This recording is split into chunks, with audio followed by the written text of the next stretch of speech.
bon matin, 10h07. Donc, partie 2 de Bravati. Donc, je vais l'appeler comme ça, Bravati. Brown, et puis... celle-là, je sais pas, là, c'est-tu important? C'est pas nécessairement important, là, mais c'est parce que ça va te laisser le temps de réfléchir.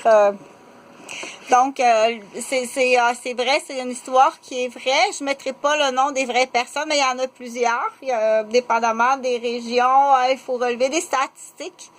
Il y a des régions, des nationalités qui en ont plus qu'ailleurs, comme... replonger dans un ancien prince charmant qui revient, qui est plus riche, que c'était l'amour de consommation, là, surtout quand c'est de l'amour de consommation. Donc ça, c'est extrêmement grave. Je ferai pas une révision, faut écouter la partie 1 pour comprendre. Donc, c'est très payant en immobilier, partage. Je vais essayer de l'expliquer dans des termes faciles parce que les victimes sont très souvent les témoins, les victimes.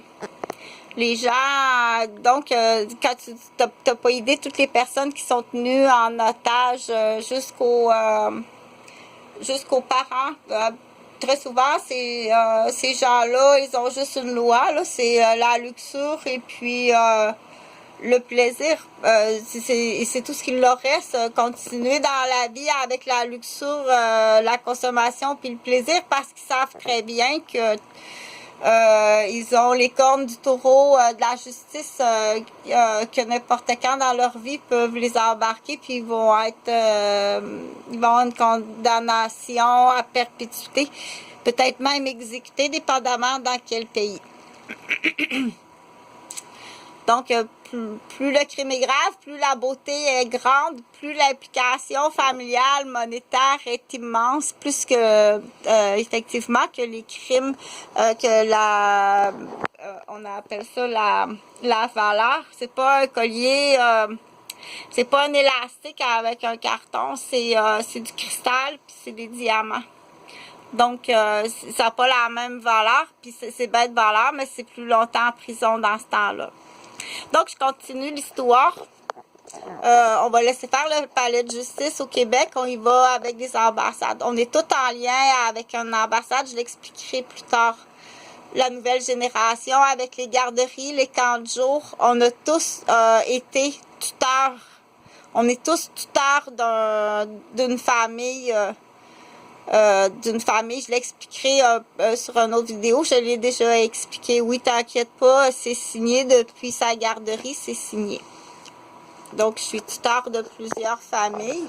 Je suis encore en condition, mais dépêchez-vous parce qu'à tous les jours, on essaie de me blesser gravement.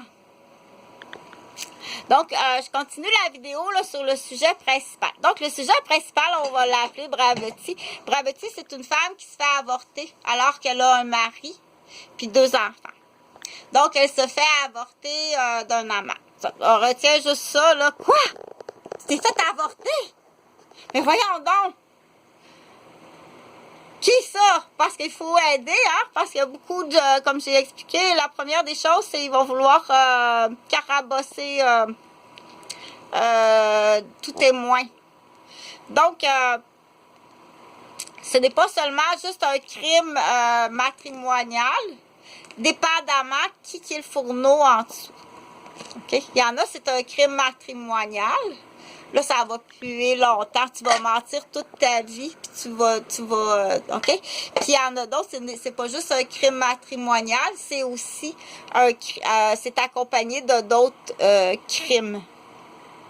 Automatiquement, si tu tiens un enfant en otage, sous silence, on va l'appeler le silence des agneaux de l'avortement, je suis vraiment désolée, mais tu t'en vas en prison à perpétuité. Tenir un enfant en otage ou tenir les grands-parents de l'autre côté ou la gardienne, parce que le tout petit, est-ce qu'il a parlé à la gardienne ou...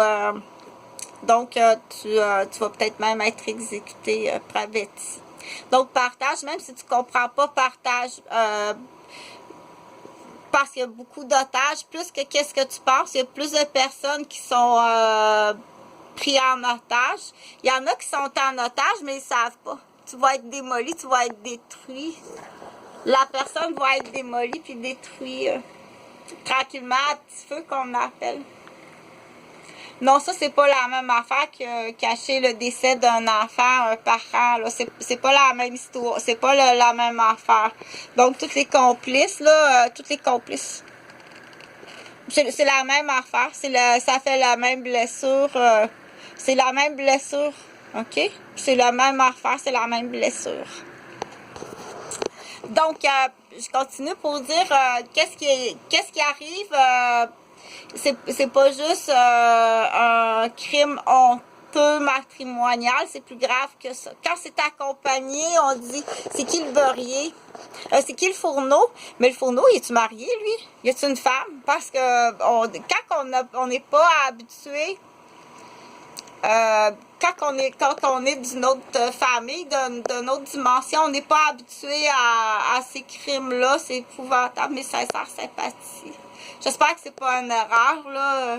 J'espère que vous vous êtes pas trompés parce qu'on a le même date de naissance, la même profession, puis le même lieu de travail. J'espère que c'est pas une erreur ou j'en reviendrai un peu plus tard. Tout à fait magnifique. C'est la petite fille la plus mignonne que j'ai croisée dans ma vie. Vraiment